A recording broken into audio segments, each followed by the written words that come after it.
अजीज शिक्षक साथियों, अस्सलाम वालेकुम, आदाब, नमस्ते, सत श्री अकाल। बहुत अहम बात है, पूरा वीडियो देखें। अजीज शिक्षक साथियों, जैसा कि आप जानते हैं, माननीय इलाहाबाद हाई कोर्ट में आपके मामले की सुनवाई 13 नवंबर में लगी हुई थी और उस दिन माननीय न्यायालय में राज्य सरकार और केंद्र सरकार द्वारा 100-150 पन्ने का एक बहुत मोटा हलफनामा दायर किया गया है। शिक्षक साथियों, मैं आपको बता दूं कि राज्य सरकार और केंद्र सरकार हमारे खिलाफ 3-3, 4-4 वकील खड़े कर रहे हैं लगातार, और वो भी छोटे वकील नहीं, सबसे बड़े महाधिवक्ता खड़े किए जा रहे हैं। इस मामले में बहुत ज्यादा दबाव राज्य सरकार और केंद्र सरकार की तरफ से डाला जा रहा है और आपका भाई दिन रात उसके लिए पैरवी कर रहा है। मैं आपको बता दूं कि 2023 में जब ये मुकदमा दायर किया गया था तो बहुत ही तैयारी के साथ दायर किया गया था।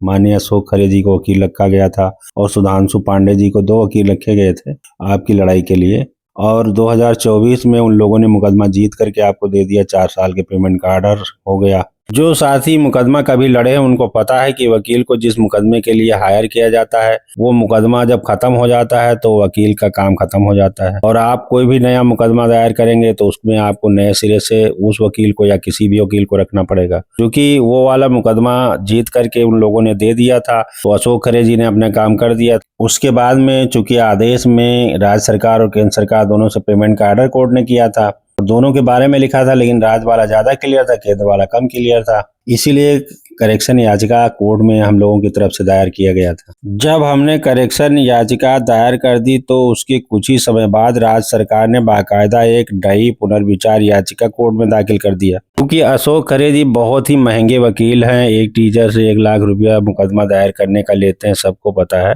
तो इतने महंगे वकील को 4-4 मुकदमे में रखना बस की बात नहीं है जब तक कि उसके लिए अलग से कोई चंदा न हो।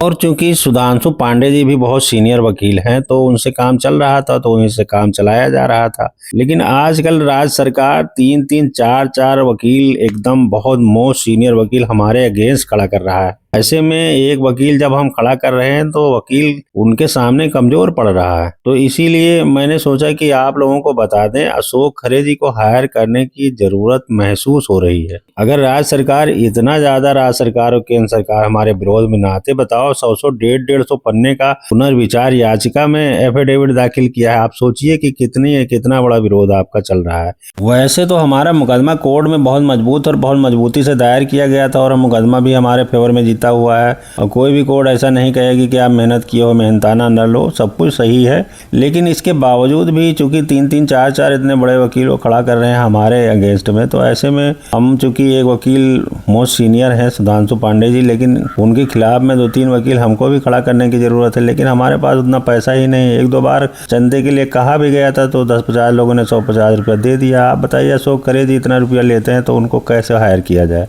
अजीज शिक्षक साथियों, ये बात बहुत अहम थी, इसलिए आप लोगों को बता दिया। वैसे तो हम सुधांशु पांडे जी से ही काम चला रहे हैं, मोस्ट सीनियर वकील हैं, शुरू से मुकदमा हमारा लड़ रहे हैं, बहुत ही उन्होंने मेहनत किया है इस मामले में। लेकिन अब अशोक खरे जी को अगर हम इस मामले में हायर करते तो कम से कम एक टीचर से 500 रुपया अलग से चंदा करना पड़ता, और व्हाट्सएप और सोशल मीडिया पे इतनी ज़्यादा बुराई हो चुकी है कि अब किसी से पैसा मांगने की हिम्मत नहीं है मेरी। तो इस पे आप लोग ही विचार करिए कि क्या किया जाए। वैसे तो पूरी मजबूती से मैं लड़ रहा हूँ सुधांशु पांडे जी के साथ में, लेकिन मैंने कहा सही बात आप लोगों को बता दें, आप लोग जाने इस चीज़ को। अजीज शिक्षक साथियों, मैं पहले भी आप लोगों की लड़ाई पूरे दिलो जान से लड़ता था और अब भी मेरा अल्लाह जानता है कि पूरे दिल से, पूरे जान से आपकी लड़ाई लड़ रहा हूँ।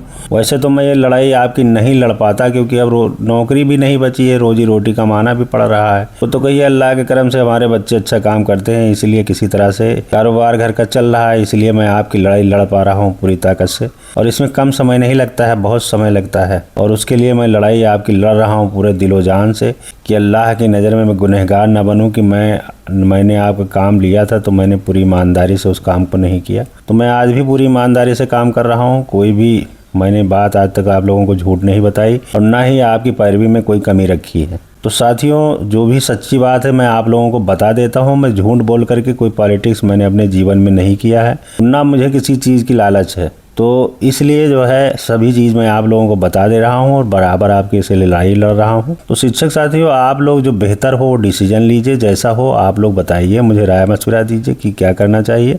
अजी शिक्षक साथियों, 100-150 पन्ने का राज्य सरकार और केंद्र सरकार द्वारा जो ज्वाइंट हलफनामा दाखिल किया गया, उसका जवाब देने के लिए कोर्ट ने 1 महीने का समय दिया है हम लोगों को। उस झूठ के पुलिंदे का हमको जवाब देना है। तो उसके जवाब की तैयारी के लिए हफ्ते खान में मैं इलाहाबाद जाने वाला हूँ। उसको तैयार करा के कोर्ट में जमा करेंगे इंशाल्लाह। लड़ाई मजबूती से लड़ रहे हैं, लेकिन इन सब बातों को आप जानिए और कोई भी डिसीजन अगर आप लोगों का हो तो हमें बताइए। सबसे अहम बात यह है कि जब सब लोग मुत्तहिद रहें तो किसी काम को करना नामुमकिन नहीं है, लेकिन जब सभी लोग एक साथ रहें तब। क्योंकि बहुत सारे लोग शुरुआत में रिट में आए और वो सभी रिट में शामिल हुए, लेकिन बहुत सारे लोग अब उसमें एक्टिव नहीं हैं। तो सबको मुत्तहिद रहने की ज़रूरत है जब तक कि अंतिम फैसला ना हो जाए और हम लोगों को पूरा मानदेय न मिल जाए। बहुत बहुत शुक्रिया। अस्सलाम वालेकुम।